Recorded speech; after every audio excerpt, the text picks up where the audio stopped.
Hey guys, Lytane here, and today I'm going to be playing Shovel Knight. This is a game that I only picked up recently, like a week ago, and I have loved it so much that I got the platinum for the game.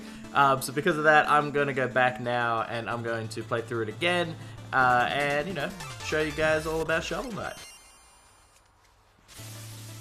So as you can see, I already finished the game. Took 11 hours to do it on New Game Plus. Let's start on number 9. I do like in the DLC how you can play as the Plague Knight. I haven't really played as him much, but we're just going to go with the titular Shovel Knight. And of course, my Shovel Knight is called Lytane. Da da da da da da, with an exclamation point because I'm yelling. Alright, let's begin.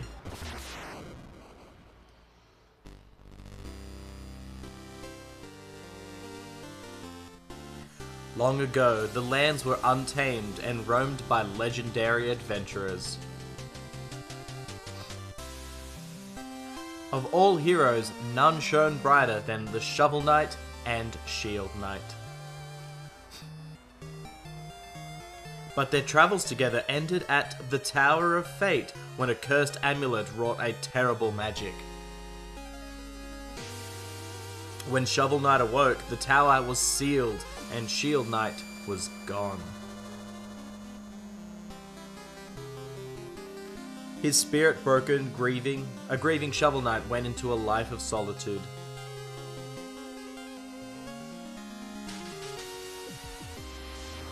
But without champions, the land was seized by a vile power, the Enchantress and her Order of No Quater.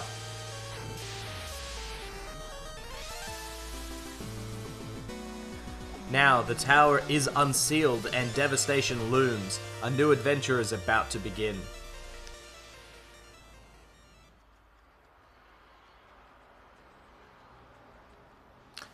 I like that quaint little story. It's really cool. It really sets up the mood of the game very nicely. I also like the first screen of the game. We've set in, you know, the forest here to do our stuff. And in the background, we see the Tower of Fate. It looms over us throughout the majority of the game, and I think it's like a great constant reminder. So Shovel Knight, he can do lots of things that you could normally do with a shovel, like dig. Because he's Shovel Knight, shovel is technically a blade. He can hit enemies with it as well. Boom, boom. And if you see piles of dirt and other random things, you can shovel it. Good money. He doesn't have a double jump or anything, but he does have a pretty good jump. And the best part about it is that if you hold down when you're jumping, he does a pogo, just like in DuckTales. Yeah, I'm just doing all the pogo games, I guess, in a row. So you can use your pogo to bounce off of enemies, to bounce off of blocks. It gets more and more complicated as it goes on, and that's really good. I like how this game teaches you things. Like, now it's teaching you something else, like, oh, you want to get up there? You're going to have to learn how to bounce. Is there anything down here? No. There's a lot of secrets in this game. I'm going to be doing like 100% playthrough of this game, so I'm going to try and get absolutely everything that I know of, anyway. Come on. There you go. So I'll be getting all of the relics, I'll be getting as much treasure as I can, I'll be fighting all the sub-bosses and doing everything. Oh, that was close. So speedrunning tactics for this guy, you can just bounce over him and go down the ladder. There's an achievement for getting through the game in less than 90 minutes, and that's how you do it. You cheat through bosses and stuff. We have little objects on the ground sometimes that you can reflect back at enemies, which is a neat little idea. It doesn't get used all that much, but a lot of the projectiles that you see in this game can be reflected, which is pretty cool. So now, we're at a dead end. So the game is teaching us a new thing. If we hit walls, they break. Some walls are, you know, very easily distinguished, like with a special mark on them, but some balls like this one don't have any special marks, so it's teaching us both types of secrets right off the bat. I really, really like this style of gameplay and teaching as well. Like, it is not going out of its way to tell you anything. It's putting you in a situation and then you learn from it. There's also a wall treasure that you can get, just like that one. There's also some music notes. I think there is 2 hidden in every level, except maybe... I know the last level has a few more than 2. I don't know. I think it's 2 in most levels. Wall treasure!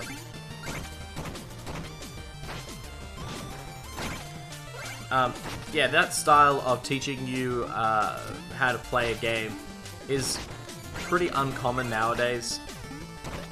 You know, most of the time it's tutorials galore and, you know, item messages and stuff coming up on the screen. Sometimes it's with characters talking to you. Other times it's just with like a message that pops up. And it can really break the flow of gameplay. I understand fully why some games need them, but a game like this, it's pretty simple. There's like 2 controls. There's jump, there's swing. Oh, sorry, there's 3 controls. 4. Yeah, I'm gonna settle with 4. There's jump, swing, down pogo, and then use an item. And that's it. Like, it's not terribly complex. It does get a little complex in terms of gameplay, but the control scheme and everything is pretty easy, pretty simple to figure out and to learn. So I didn't need big text boxes saying, you know, press square to swing your shovel. This looks like treasure. Maybe you should press square here. You know, like being a baby like so many games today. If I'm sounding a bit bitter, that's because I am a little bit. So as you see, we're just killing enemies. We're trying to get to the Tower of Fate in order to stop the evil Enchantress. Here's another here's an example of one of the secrets that, you know, you would never really think to check out. But they give you a clue on the very next screen here by showing you this treasure chest with a with this ladder. So, you know, it's trying to be intuitive, saying like, look, why don't you go and check out the screen before again, because there may be a secret.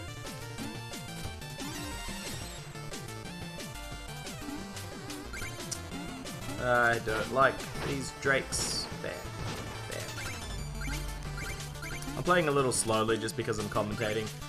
Like, I kind of want to speedrun this game and just run through it like I did in my last playthrough of it. But I'm also trying to show off everything. So, Sleeping Dragon again. We'll kick these guys' butt. Just be careful as well, like there's a little bottomless pit there. I like this. You stand close enough to an edge. Some enemies are just stupid and kill themselves. Like that guy. Also be wary at the bottom. There are sometimes hidden enemies. Like I said, the game is trying to teach us everything without actually telling us everything. Boom. Money, money, money. You need a little bit of money in this game in order to buy all of the, they're called relics, but in the top it says item. Yeah, you need a little bit of money if you want to purchase everything in this game. Some relics are definitely more useful than others. My absolute favorite relic is the phasing relic. I use it all the time because it's so cheap. Oh, but it helps out so much. But we're getting close to the end of the first level. So at the end of every level, just before every single boss fight, there is usually a full health turkey either on the screen before the boss fight or the screen before that.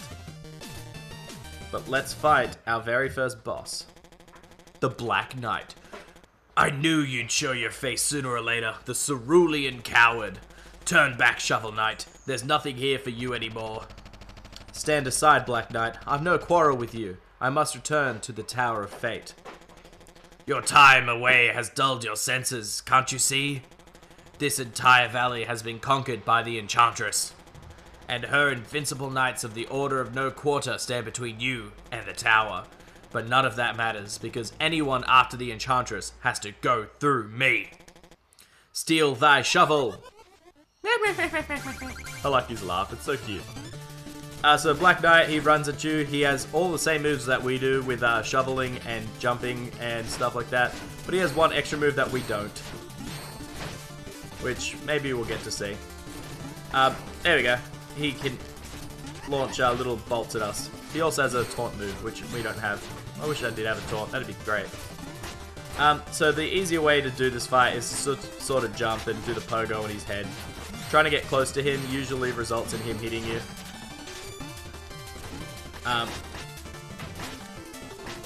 Also, he's just gonna stand over there. Every hit that we do only deals half damage to him, and every hit he does to us deals half damage to us. So we only have to hit him 2 more times. Boom, boom. And we get this cool little animation.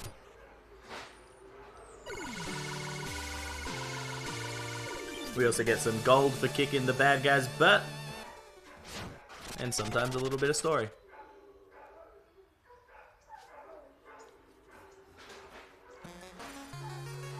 And for some reason, at the end of every level, we have a nap.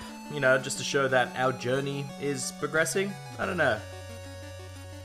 It does play into one of the other things that happens in this game, but I just think it's a strange aside. So, oh, sorry, it's the first one. There you go. So while we're sleeping, we have dreams about Shield Knight, and we have to catch her. Simple. We just jump up and touch her. I think these can be skipped, like they're not necessary, but you'll see why we're doing that later. And then we can dig up the fire, because, you know, we burn jewels for fuel. Shovel's not just made of money, just like, you know, just make it a rain. I would end it here, because I'm going to do pretty much one level, maybe one level on bonus per video. But I want to check out the village first. Farrells. Halt! No weapons! We have enough to worry about lately without everyone swinging swords around. Oh, haha! That's no weapon, it's just a shovel. You may enter then. And don't forget, press up to talk to everyone. So when you're standing next to any NPC, you can talk to them like, "Down fellow Chester is selling relics, I'm so tempted to buy some." Most of the people that just walk around have just random things to say. Then we have the bard. Hail, traveller, I'm but a simple bard, and I have a big problem. I've lost all my music sheets. My entire repertoire lays scattered across the land. If you ever find a music sheet, return it to me and I shall reward you handsomely. Whoa, you have 2 music sheets? Magnificent. I'll take 500 gold for each? Yeah, okay. Wonderful. Let's see here. Oh, you found the rival. Black Knight has fine musical taste. Should have studied composition. But then I'd suppose I'd be the one with the rival. Now that I have this music sheet, I can perform it for you at any time, just ask. So every time we talk to him, if we find those little music sheets around the lands, we can talk to the bard, give it to him, he buys it from us for 500 bucks a piece, and then we can listen to the different songs. So, you know, like the main theme, the first, what, 5 or whatever, unlocked. Yeah, and then as we go through the game, we unlock more, like Strike the Earth, which I think is a great song, and The Rival, which is the first boss song. Also, if we press start, we can see those little tidbits of information about the different songs, which is pretty cool. And then when we leave, that song will continue playing for the rest of the time that we're in the town. So this room is a little important.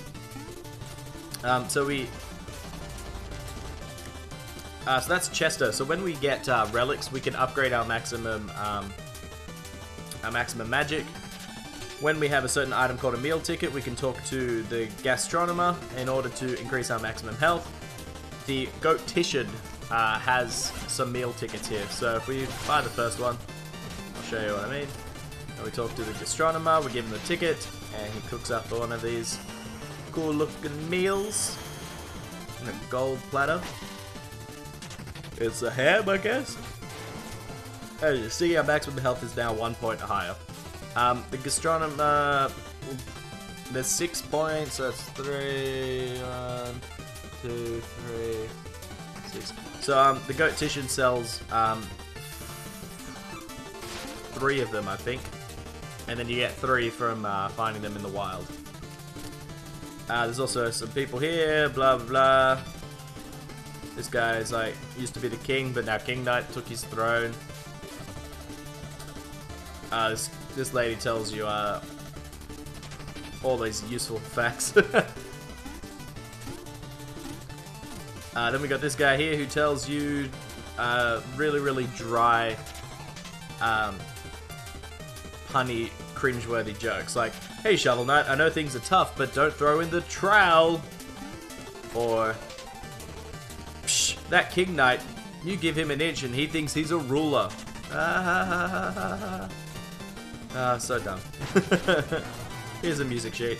Anyways, then we got the Truffle Acolyte. Hello, fish friend. All hail the Truffle King. Who? You've never heard of the Truffle King? It's half trout, half apple, pronounced like mouthful. Truffle. Yeah, I think that's right. He's one of the forest gods, here to help those in need. I'm telling you the truth. If you ever visit the sacred grotto, hold your chalice aloft and the Truffle King will appear. As it happens, I have been entrusted to sell truffle chalices to believers. Would you like one? So this is a very, very important item in the game. This is the truffle chalice can hold ichor, and the ichor is has different effects depending on which one we buy. This is another great character named Chester. Psst. Hey, blue guy, you wouldn't believe the merchandise I've got for you today. Why not have a look? He sells us some of the relics in the game. I'm going to be buying the fishing rod straight up because there's going to be a lot of points in the game that I get to fish and get some extra money. So it's pretty cool. It's pretty handy. I'll buy the ball later when I've got some more money. The last thing down here is if we hit this wall, it's a secret to everybody. And over here is Mona. I suppose peaceful solitude was too much to ask for. Well, as long as I'm stranded here, shall we pass the time with a little game? It'll just be 100 gold first. Alright, I'll conjure up some things and you can hit them around the targets for points, okay? So our goal is to get as many points as we can. If we get more than 150... Oh man, I'm doing bad. If we get more than 150, then we score a music sheet. And I think an achievement as well. But I already got the achievement, so...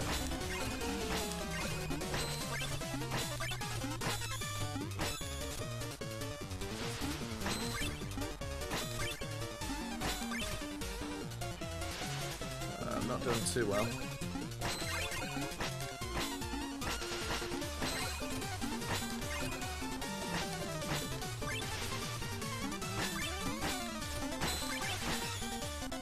I think my max score in this was... Oh, I think it was like 200. You got 154 points. Yawn. Well, color me impressed. There you go. She gives you some money. I think she gives you double whatever you points you make. So as long as you make 50 points, then you'll break even in the game. And she gives us a music note. Yay!